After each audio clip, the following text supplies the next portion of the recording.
Assalamualaikum warahmatullahi wabarakatuh. Perkenalkan, nama saya Muhammad Rafli dengan NIM 222089.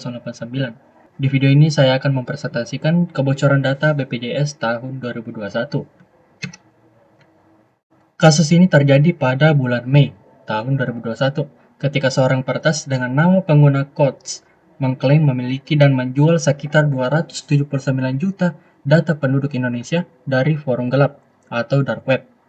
Data yang diklaim bocor antara lain NIK, nama lengkap, tanggal lahir, alamat rumah, nomor HP, hingga informasi gaji. Sebagian data yang diunggah sebagai sampel terbukti valid dan cocok dengan data asli milik peserta BPJS. Kasus ini menjadi perhatian serius hingga akhirnya dilakukan investigasi oleh BSSN, Kominfo, pihak kepolisian, dan BPJS Kesehatan itu sendiri. Berdasarkan analisis, ada beberapa penyebab utama dari kebocoran data ini. Pertama, sistem keamanan jaringan di internal BPJS dinilai tidak memiliki enkripsi yang kuat, baik saat data disimpan maupun saat ditransmisikan. Kedua, tidak dilakukan audit keamanan secara rutin, sehingga potensi celah keamanan tidak terdeteksi. Ketiga, saat kejadian, Indonesia belum memiliki Undang-Undang Perlindungan Data Pribadi atau UU PDP yang berlaku untuk mengatur pengelolaan data secara ketat.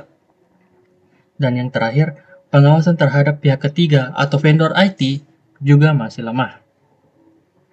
Kebocoran data ini berdampak luas bagi masyarakat. Pertama, adanya risiko pencurian identitas dan penipuan digital, karena data pribadi yang bocor bisa digunakan untuk berbagai bentuk kejahatan. Kedua, masyarakat mulai kehilangan kepercayaan terhadap layanan publik, terutama yang berkaitan dengan data sensitif. Ketiga, muncul kekhawatiran besar bagi masyarakat tentang bagaimana data pribadi dikelola dan siapa yang bertanggung jawab bila terjadi kebocoran. Dari sisi teknis, ada beberapa solusi yang bisa diterapkan agar kejadian serupa tidak terulang. Pertama, lembaga-lembaga yang mengelola data besar seperti BPJS harus menerapkan enkripsi menyeluruh (end-to-end encryption). Kedua, mereka perlu menerapkan multi-factor authentication agar akses ke sistem tidak mudah disusupi.